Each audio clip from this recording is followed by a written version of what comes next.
Um, and then, like I said, well, I'll just get started. So because why not? If you're watching this, thanks for watching. This is Steve Bentley. Well, that's Steve. I'm Jason. And these interviews, I'll be dropping a series of these interviews, and it's really just time to see how other people use Logos.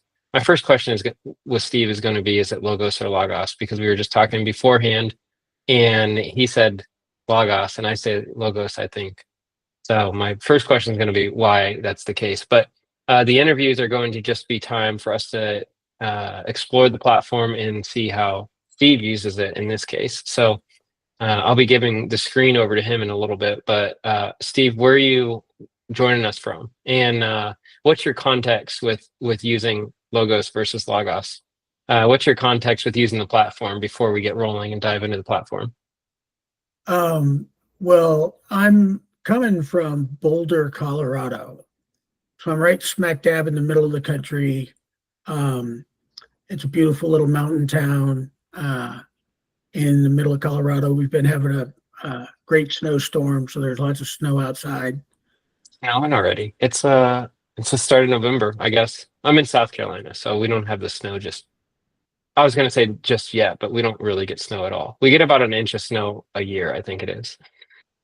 I think we've got, it's so funny. There was a weather forecaster that predicted there was going to be between 5 and 58 inches of snow along the Front Range. So 5 and 58. Yeah, 5 and 58. So I'm like, that's this guy's hedging his bets. You just what do you prepare for? You just prepare not to leave, basically, not to leave house. No, I mean, there's things don't stop because of snow in Colorado. So very rarely, I mean, but I mean, the snow plows get going really early, and people who live here and have lived here at least through one winter know how to drive. But the first snowstorm is always pandemonium on the roads. But for me, I haven't had a car in 10 years. Yeah, so I've been a decade without using a car. I didn't know that. Yeah. I've got an appointment I've got to go to tomorrow, but they have these car shares. So you can rent cars in like 15-minute increments. So it's not like an Uber that picks you up and takes you someplace. You're saying it's like a car rental? Yeah. That's like 15 minutes at a time? Yeah. So there's a parking lot where the Downtown Business Association is right down the street from me.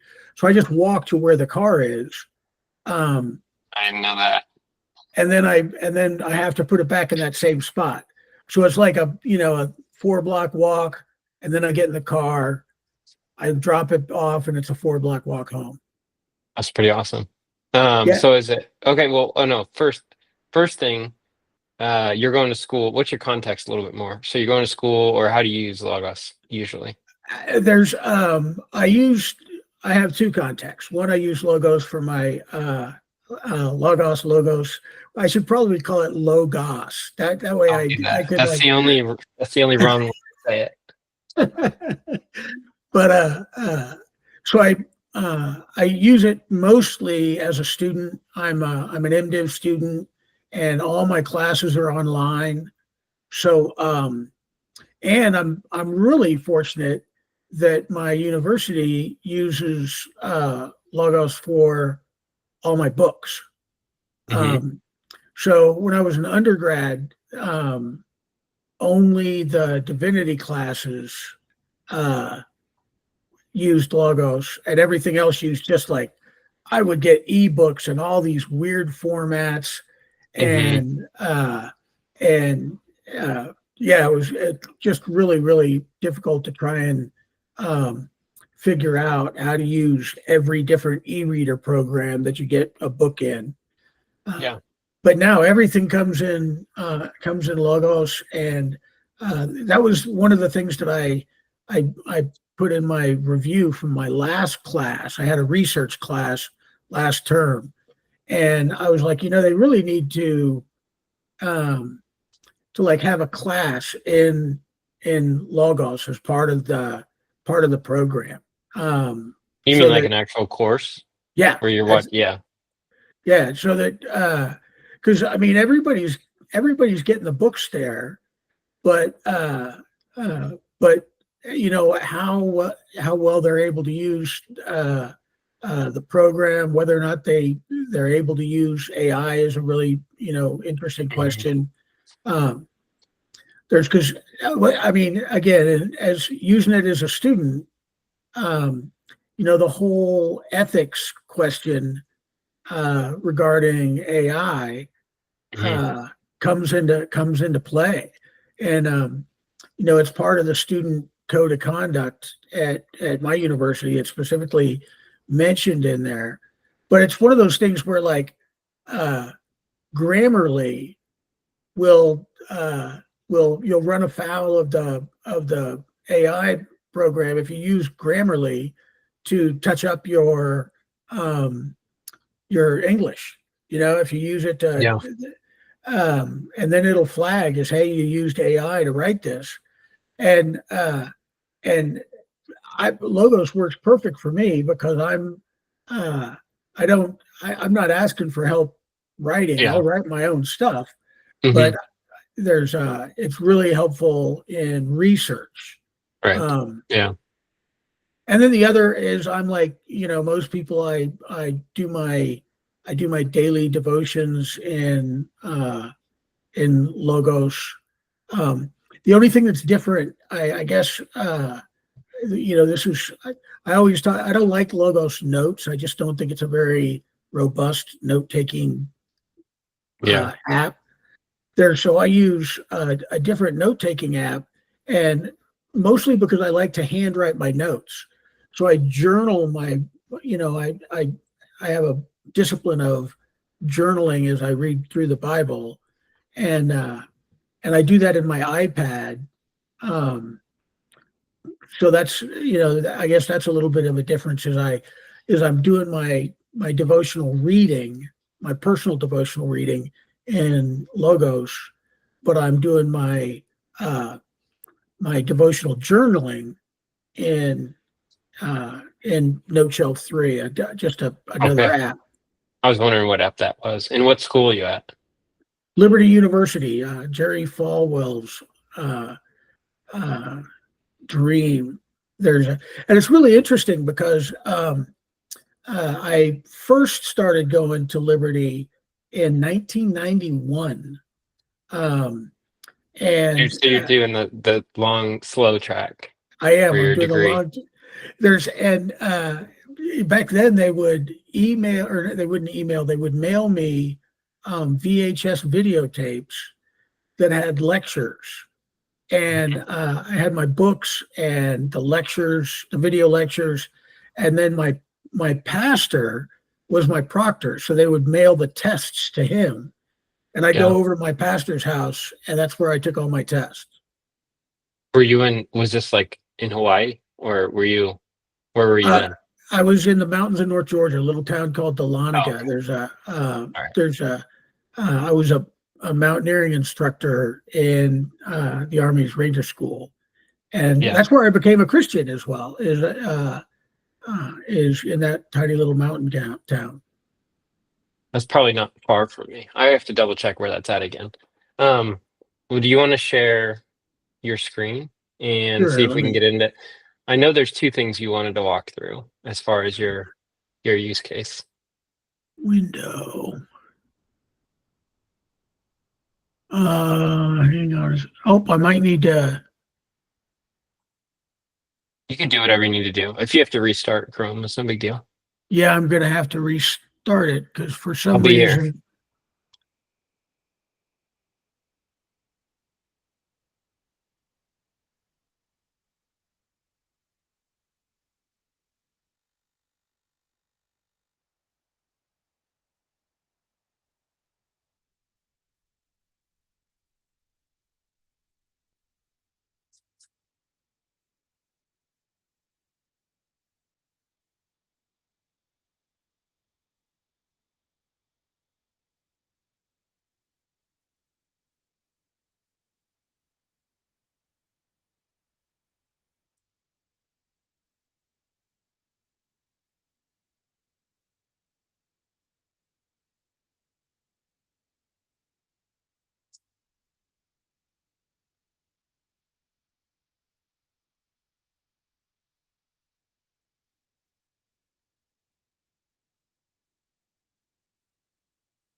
There he is. I'm back. I knew you Okay. could make it. I knew you can make your way back here. Okay, window. Here we go. I think this is the one I want to share.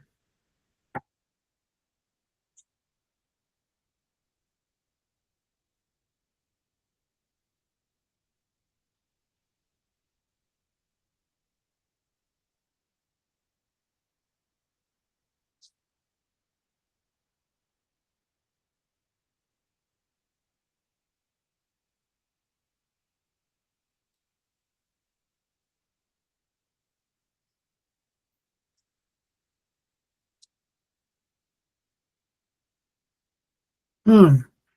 Hmm. You look like you're deep in thought. Yeah, there's it's like it's showing what my tabs are, but it's not showing any video from the tabs. And same thing when I if I try and share a whole screen, Mm-hmm.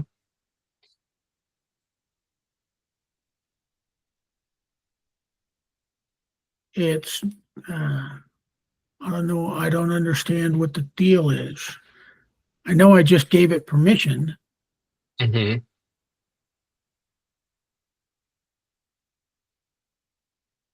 See, there's no setting on my end, unfortunately. It doesn't look like. Let me try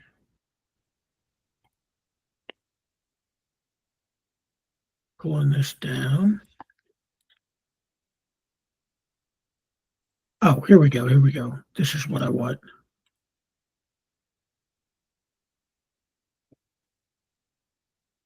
Awesome. Okay. Now you can see my screen, right? Yeah. Yep. Would changing your program scale be okay? Are you familiar with Um, that? If you go down to the bottom left under your cartoon profile face and click that, the three dots, yep. a little bit further down underneath there you Oh, go, that right there. And then do let's try 150 and see if that's too big. There you go. Let's try that. is that better? Yeah, that's great. Okay. So uh I have my little bar collapsed, so I'll open it up. So for me, the big thing that I keep on my toolbar is I save my layouts. Um, so this is basically how I use it as a student. So like right now, I'm in a term and I've got two classes. I've got a New Testament class on Pauline theology, and I've got a leadership class.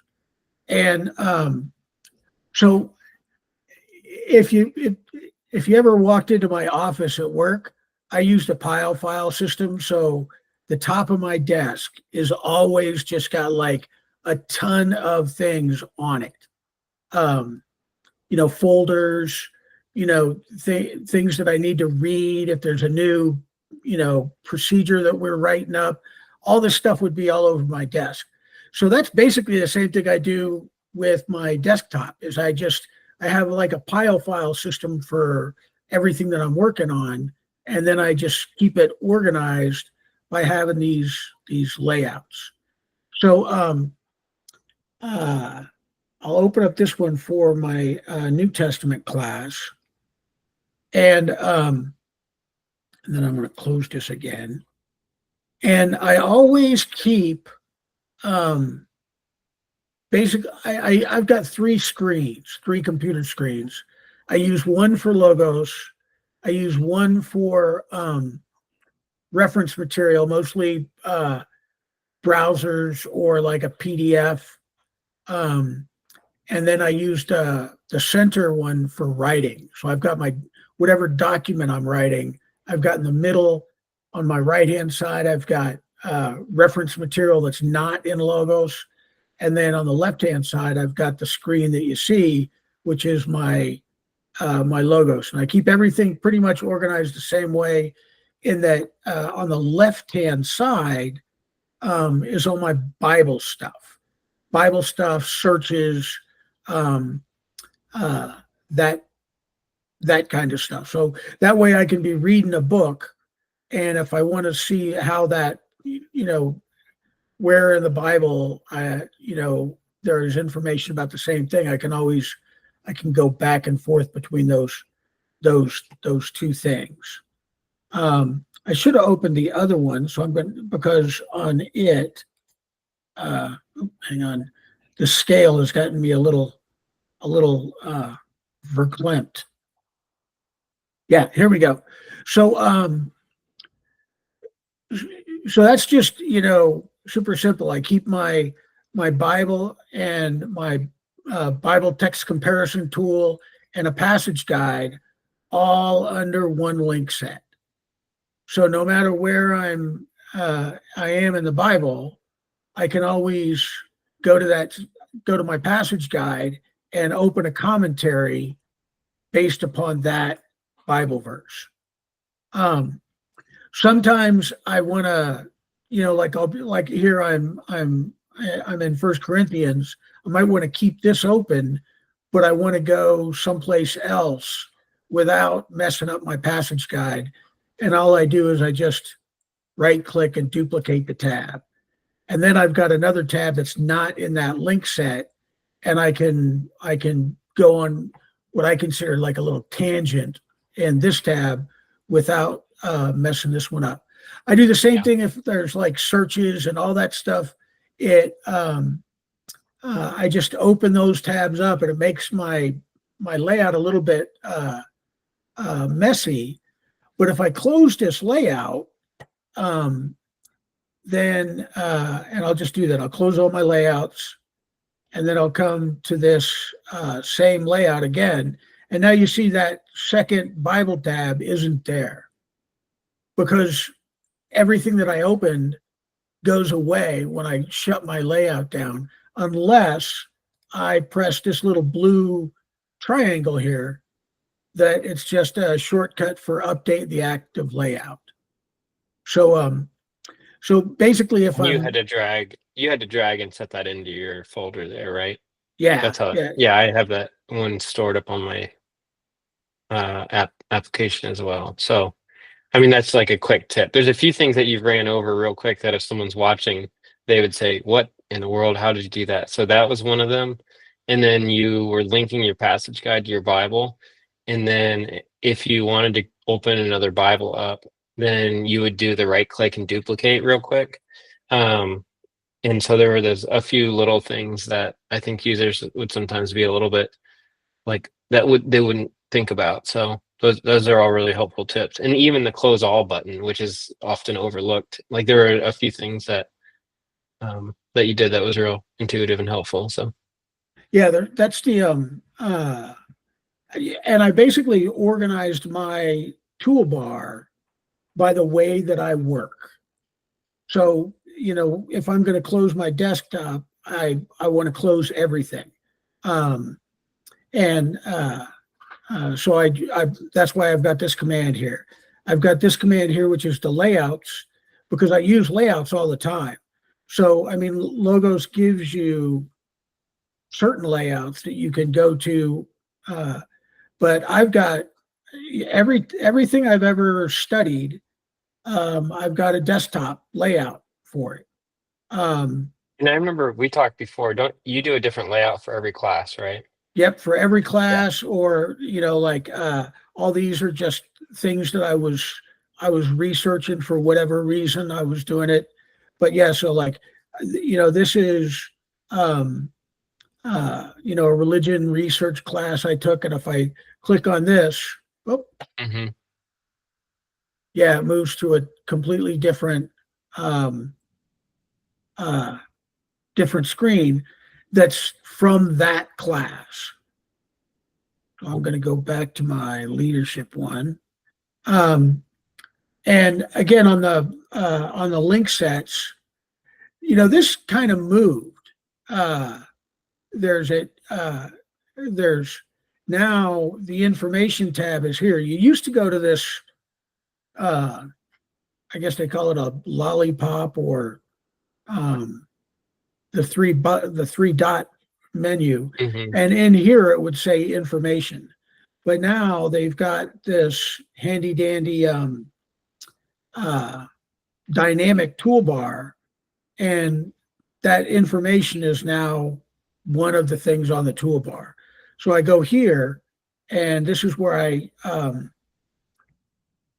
get all my citations.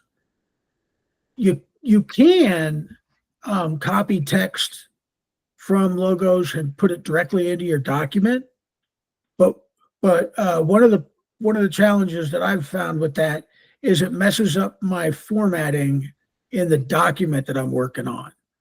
Um, because my school has certain, like if I have to use Turabian formatting, so they give you these document templates to use. Um, but uh, the footnotes that get pasted in from logos uh, changes my font and the font size, and I've got to go. Yeah, I know what you mean. Yeah, there's Yeah, been requests around the font, getting the font, different font options and things like that for copy and pasting. So yeah. yeah. So I usually just build my bibliography, and then I just use that to do all my citations. But uh, right here, you see it says link set. So this is link set A. So when I set this into link set A, um, and I've got here a text comparison tool, and I just have, I always use the same. ESV is like my normal Bible. That's what I read all the time. Um, but if I want to compare other translations, I used a NASB 2020, the NIV 84, and the New Living Translation. Um, and each of those are really, they're really very different translations in terms of what the translation committee was trying to do. So, so that's why I like to just use those four. I mean, there's so many Bible translations. I know all kinds of guys who look at a bunch of different ones, but I have to minimize things. Um, and and rather than looking at in every translation I have, I get really used to using these four translations, um, and it makes it.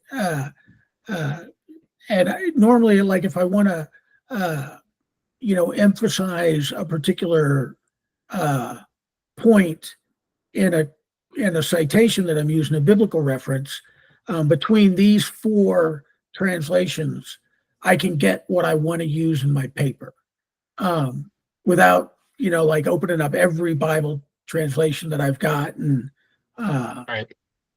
Especially between ESV and NLT. And there's like there's a lot happening between those two. yeah, Yeah. yeah, there really is.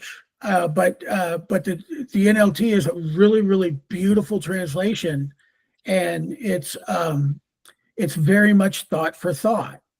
Hmm. So if you look the words in the NLT and the ESV or the NASB, the words are very different. Sometimes you'll look at a verse and you're like, wow, the like here it shows the percentage is different. So if you look at just this one, 1 Corinthians 15:1, the baseline, my baseline Bible is the ESV, so it's always 0% difference because that's the one that it measures from. But you go down here to the New Living Translation, and this one verse is 53% different in terms of the Hmm. content than it is in uh, the ESV. And you can see that each of these are, I mean, there's significant difference in between each one. Um, and that's really what I'm looking for is, there's if they all say the same thing, then it's probably not a very controversial passage or whatever. Right. But if you're uh, each of the translation committees, it's not like saying the New Living is a bad translation because it's so different than the literal NASB. It's just a different translation. And a lot of times I want a quote that emphasizes a particular thing. And so I'll use a different translation than the ESV if I find it serves my purpose better. Mm-hmm. Right. And the same thing with the passage guide. So it's the same thing. It's in here. It's a little different because and I'm getting used to the dynamic toolbar. But so this passage guide, it's pretty much the way that it used to be. Right here on the information menu, the 3-dot menu, I just added it to link set A. And that way, this is always a list of, like these are whole Bible commentaries. And then after that, I've got my commentaries, and these are all prioritized. So I won't go over prioritization because it's just, but this list is prioritized based upon the way that I've got my resources prioritized in my library. So like the commentary that I use more than anything else is the ESVAC. And the reason I use the ESVAC, the ESV expository commentary, is because it was developed by the translation committee that did the ESV. So in a way, it's their translation notes. Is JFB a Bible commentary? What is that one again?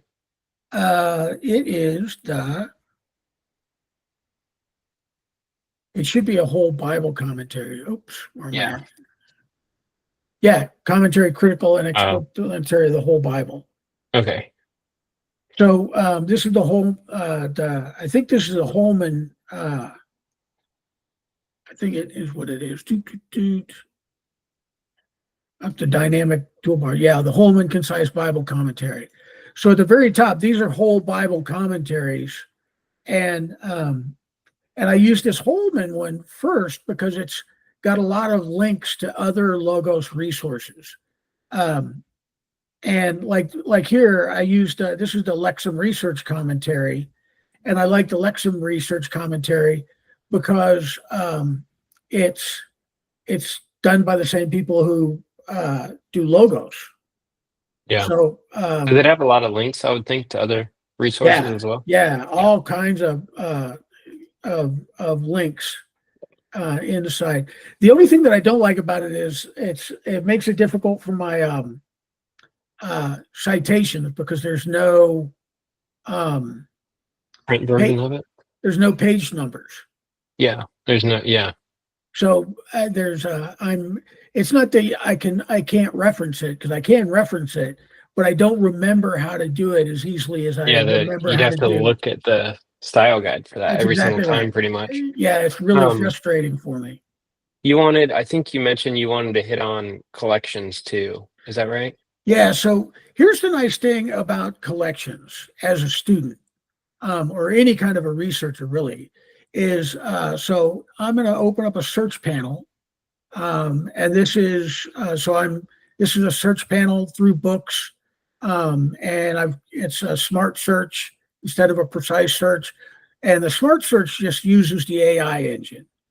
And here I'm looking at all my open books, and I use that quite frequently. So like if I do all my open books and I've got these are the books for my class, then it's pretty much the same thing. But I can where's that?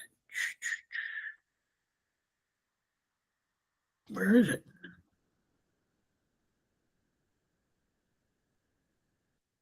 I'm not seeing my collections.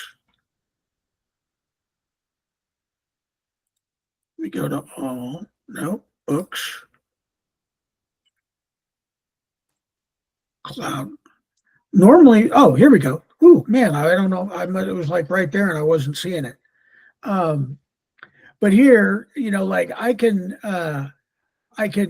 use these collections and then I'm searching only within that list of resources. So like here, I was doing a research paper on Psalm 1. So I had, and for me, and I think this is a lot, it's in common with a lot of other students. Like, I have to use a certain number of resources, and I've got to get my bibliography approved for my research paper. So that's one of the Hmm. first assignments is I turn in my bibliography. Um, so there's I want to get part of my research in the very beginning is making sure that I've got good resources that I'm using for my in my bibliography, but I need to be able to search and only use those resources. Because Yeah. if I search like my entire library, It's not then approved resources that way either. yeah, they're not. So now I either have to check with my professor or add a new entry into my bibliography or whatever. So I don't want to search all my resources. I only Hmm. want to search in the ones that I'm using for that project or for that class.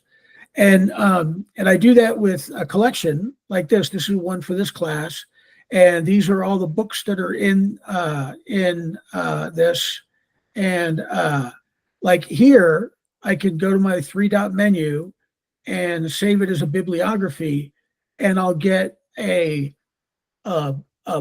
formatted bibliography that I can Right. just paste in the back of um, my document and It looks like and the screen share isn't showing the pop-up, but the three dots right there, when you click on it, yeah you when have I the option there. Yeah. yeah So, it's just save as bibliography. So I'll yep. go to this other one and I'll show you how I set that up. So this is a different class, and I just haven't set up a collection here yet. But what I do is, so on my left, I've got all my Bible tools, and then on the right, Hmm. these are all the books that I use for this class. So when I first set up this layout, I put all the books for the class on my right hand side. Um, so then I go to the tools menu, which is just this little tic tac toe thing. Um, and here I've got collections. And it's up here at the top because I've saved it. Uh, you might have to go down and find collections. Yeah, here under Hmm. library in this list. But when you're there, you can just right click on it, pin to top, and then it that way it's Up always top there. yeah. So these are all the tools that I use all the time, pretty much.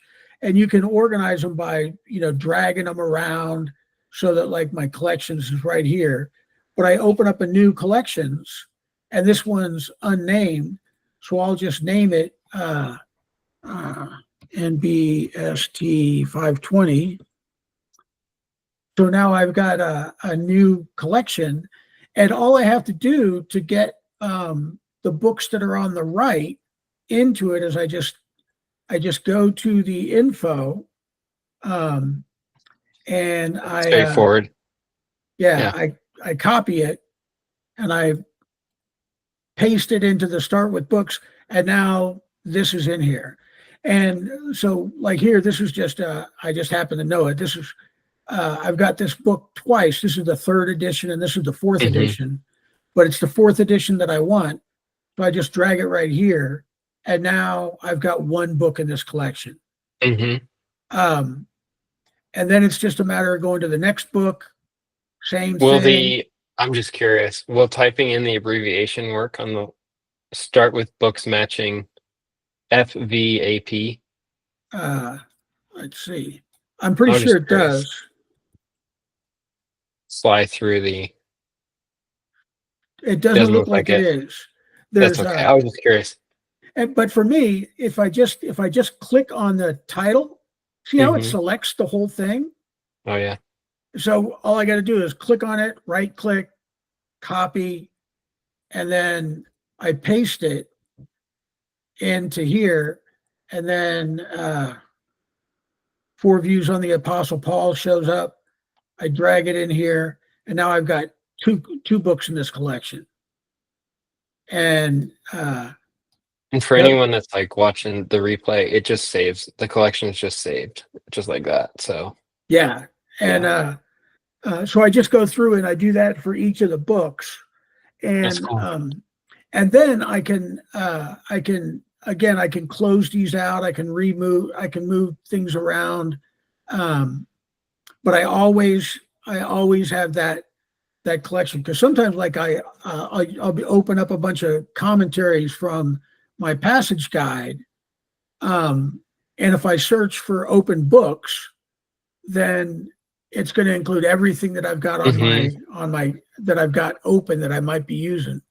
But if I go back and I search just that collection, then it's only using those resources again, and that's just helpful for me. And I think it's helpful for a lot of things. So, like you could, let's say you were, preaching a certain, you're preaching through Timothy, or you're going through the Pauline epistles or whatever.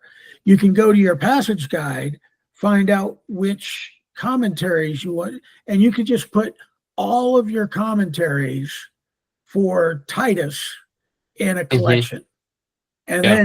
then you're Do a not searching. search. Yeah. Yeah, and then you can search through that, and you're using all of the books in your library, but only the ones that are pertinent to what you're researching at that particular Yeah. time. So the collections have been really helpful for me, and I wasn't using them that much, um, until the AI came in, so that I could search just in those tools. But now I use them like I showed earlier for making my bibliographies, and yeah, that's basically how I use uh, collections and layouts. Hmm. Um, Layouts, collections, link tags, and AI smart search. yeah, Yeah. and I do use the AI summary as well. So like and this is about as far as I go with getting writing assistance from the AI, is like I'm doing a book report. I got to do a book report on one of the books that was assigned in the class. Hmm. And uh, so, I'll look at the summary for each chapter, and I'll choose from that what is the main point for that, and then I'll write a sentence about that main point, and then Right. I'll go to the next. So when I actually start writing my book report, I've already got the outline with one sentence for every chapter of the book. Yeah. Um, I mean, yeah, that makes sense. And it's not doing the writing for you, which is what everyone's which which is the hard part. yeah, yeah, but I mean, it's one of the things. If you're sitting there, you read the book, and you're looking at the chapter, and you're like, well, what's the main point of this Hmm. chapter? You'll use a lot of mental energy, a whole lot of mental energy, trying to figure out what the main point is for each chapter. Right. Um, and the AI just just does it for me, and I'm like, oh, okay, well now that's what I'm going to That's what say. I'm going to focus on. Right. That's exactly right. Yeah. Well, cool, Steve. That was insightful. That was insightful. And I learned something new because I didn't know that you could open the toolbar and pin to the top like you showed. I knew that you could pin to the side and save those favorites, but like when you right clicked and added collections to the top, that was new. So um appreciate appreciate the time, and I thought that was really helpful. Save some layouts for classes, save collections for class books, and do smart searches within those collections. So I hope that others find this really helpful. Yeah. Yeah, that's really just kind of the structure that I use uh, for my study. And then I just do basically the same thing every class over and over. Mhm. Cool. Thanks, Steve. Awesome.